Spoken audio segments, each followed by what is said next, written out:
Have you ever looked up at the stars and wondered who else has seen them? Have you ever thought about the people who lived thousands of years before you? They walked on the same earth, they felt the same sun on their skin, and they wanted to leave a message. They wanted to speak to us, here, in the future. They did not have paper or computers, so they used what they had: stone, rock, and clay. They carved symbols into mountains. They built huge monuments that have stood for centuries. These ancient creations are more than just old objects.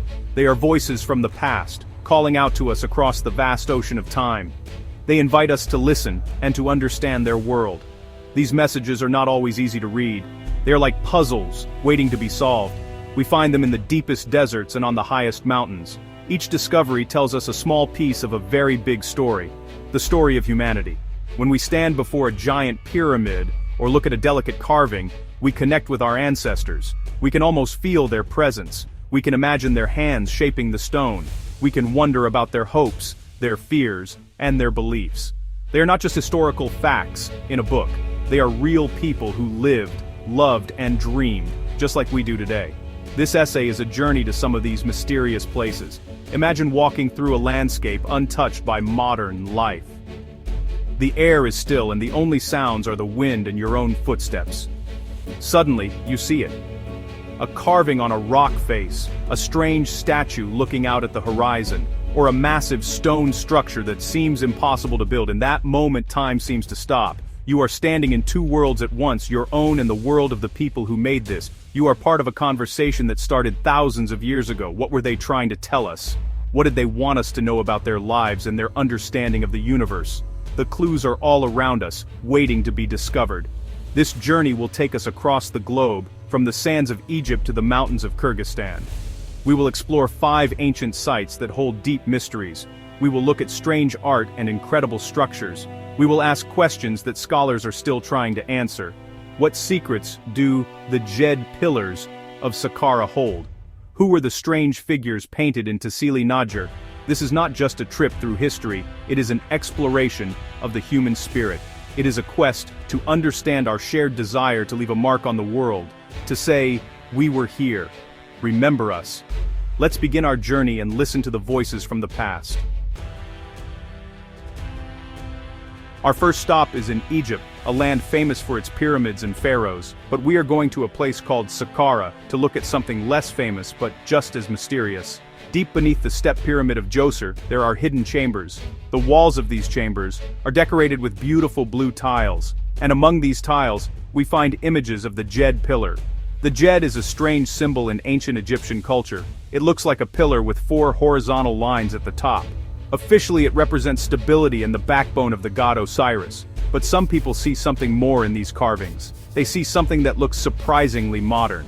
When you look closely at the Djed pillars carved in Saqqara, you might be surprised. They are shown with wires or cables connecting them. They look like electrical insulators, the ceramic objects you see on power lines today. This has led to some very interesting ideas. Could the ancient Egyptians have known about electricity? Some researchers believe the Djed pillars were not just symbols. They think they might have been part of a real technological device. Perhaps they were part of a system to generate or store energy. This idea is very controversial, but it makes you look at the carvings in a new way. It challenges our understanding of what ancient people were capable of. Of course, most historians and Egyptologists disagree with this theory. They say the wires are just symbolic representations of energy or power, not real electricity.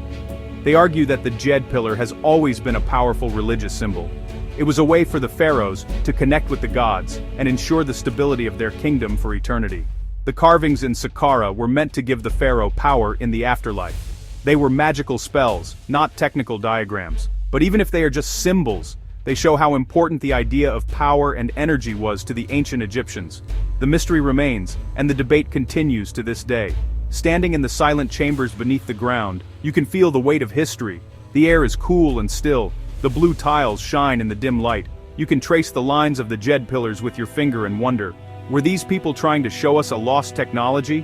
Or were they expressing a deep spiritual belief about the nature of the universe? Either way, they were communicating something important about power and permanence. They were telling us that they understood forces that could hold their world together. The Djed pillars of Saqqara are a powerful reminder that the past can still surprise us and make us question what we think we know. Now, let's travel south from Egypt, deep into the Sahara Desert in Algeria. Here we find a huge outdoor art gallery called Tassili Nadjer. This is not a building but a vast plateau of rock formations. The name means plateau of the rivers. It is hard to believe now, but thousands of years ago, this desert was a green and fertile land. It was full of rivers, trees, and animals. People lived here, and they painted their world on the rock walls. These paintings are a beautiful record of a lost paradise. They show people hunting, dancing, and herding cattle. But among these familiar scenes, there are some very strange figures that have puzzled experts for decades. These strange figures belong to what is called the round head period. The paintings are thousands of years old, perhaps more than 9,000 years. The figures are large, sometimes taller than a person. They have very big, round heads with no clear faces. They often have no mouth or nose, just two dark spots for eyes. Their bodies are also strange and do not look fully human. Some of them seem to be floating or wearing unusual suits, almost like modern astronauts. One famous painting is called the Great Martian God. It is a massive figure that looks like nothing else in ancient art. What were the artists trying to show us with these bizarre paintings? Many scientists believe these figures represent spirits, gods, or shamans in ritual costumes. They think the round heads and strange bodies are part of a spiritual vision. The artists might have been trying to paint beings from another world, the spirit world. Perhaps they were painted during religious ceremonies or after taking natural substances that changed their perception. This would explain why the figures look so otherworldly and different from the other paintings of daily life.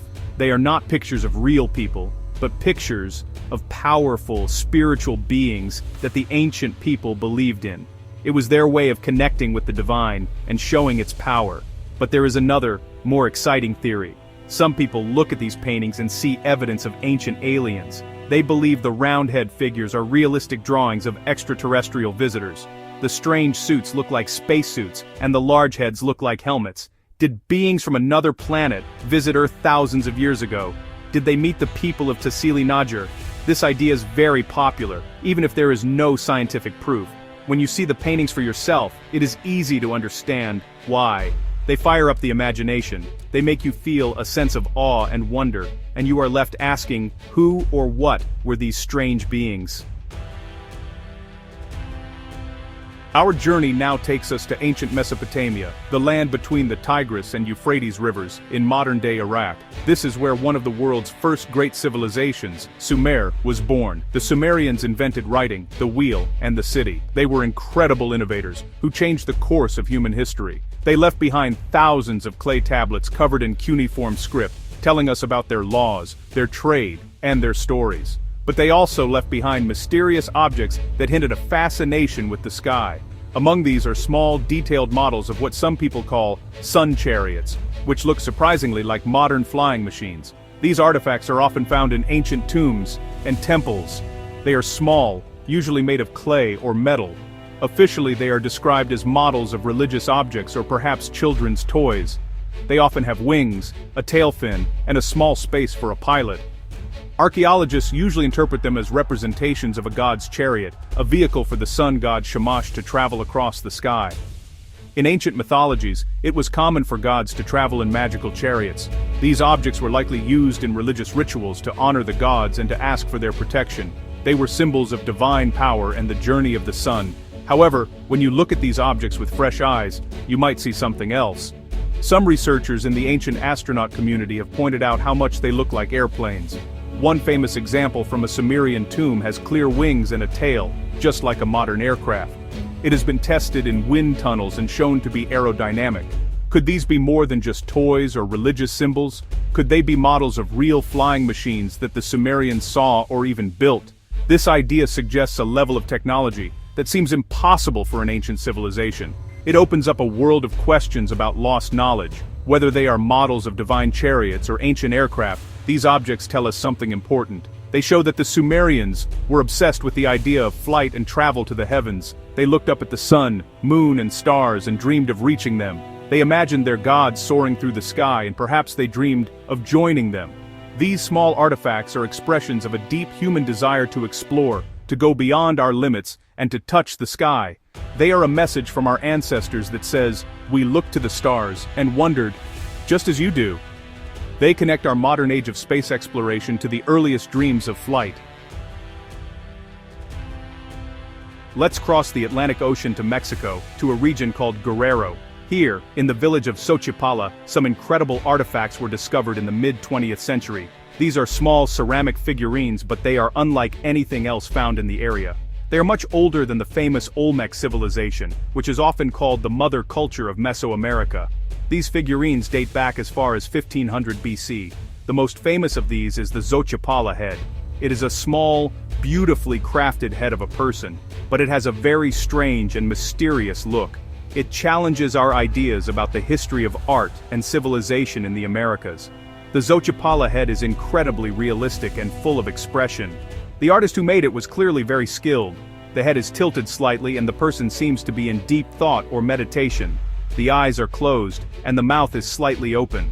The level of detail and naturalism is amazing for something so old. It looks more like something from Renaissance Europe than from ancient Mexico. This is the great mystery. The art style seems too advanced for its time. It appeared suddenly, with no clear history of development before it. Where did this incredible artistic skill come from? Who were these unknown people who created such beautiful and sophisticated work? Scholars are still debating the meaning and origin of the Xochipala figurines. Because they were not found in a proper archaeological dig, we have lost a lot of important information about them. We don't know exactly what kind of society created them. Some experts believe they are proof of a forgotten, highly advanced culture that existed before the Olmecs. This culture may have been the true mother culture of the region. The heads and figures might represent ancestors, rulers, or shamans. The thoughtful and serene expressions could be related to religious rituals, visions, or the journey of the soul after death. They are silent portraits of a lost people. When you look at the Xochipala head, you feel an immediate connection. It is not just an artifact, it feels like a real person. You can almost feel the calm and quiet contemplation of the subject. It is a powerful piece of art that speaks to us across 3,500 years. It reminds us that our desire to capture the human face and human emotion is ancient. The artists of Xochipala were trying to show us something profound about the inner world of a person. They were telling us that long before the great empires we know, there were people with incredible talent and deep spiritual lives. The head is a message in clay, asking us to remember a culture that history almost forgot.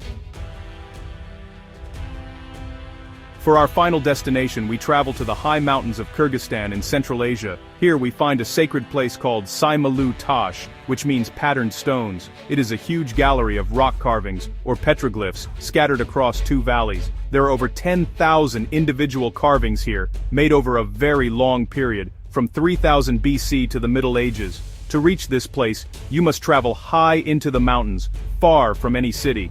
The ancient people who came here clearly thought this place was special.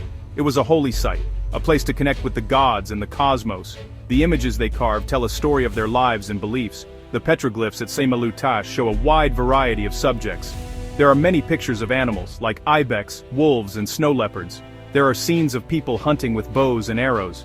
There are also images of people farming the land, using plows pulled by oxen. These carvings give us a wonderful window into the daily lives of these ancient mountain people. But there are also more mysterious images. We see strange symbols, sun-faced gods, and shamans dancing. One of the most common motifs is a chariot being pulled by an animal, representing the sun's journey across the sky. This shows a connection to the ideas we saw in Sumeria, halfway across the world. What were these people trying to say? The carvings were likely made for many reasons. Some were probably records of important events, like a successful hunt or a good harvest. Others were surely religious. The act of carving into the rock itself may have been a prayer or an offering to the gods of the sun and the sky. The shamans may have created images of their spiritual journeys. The sheer number of carvings shows that people returned to this site again and again for thousands of years. It was a living sanctuary, a place where each generation added its own voice to the stones. They were creating a collective memory for their people. As we end our journey, we can reflect on what all these sites have in common. From the pillars of Egypt to the rocks of Kyrgyzstan, we see the same human impulse, the desire to communicate, to create, and to be remembered. These ancient people wanted to send a message into the future. They wanted to tell us about their world, their gods, and their dreams. They wanted to connect with us. Today, we stand before their work, and we feel that connection. We are part of the same long story. Their voices echo in the stone, reminding us of our shared humanity and our endless quest to understand our place in the universe. Their messages have arrived. Now it is our turn to listen.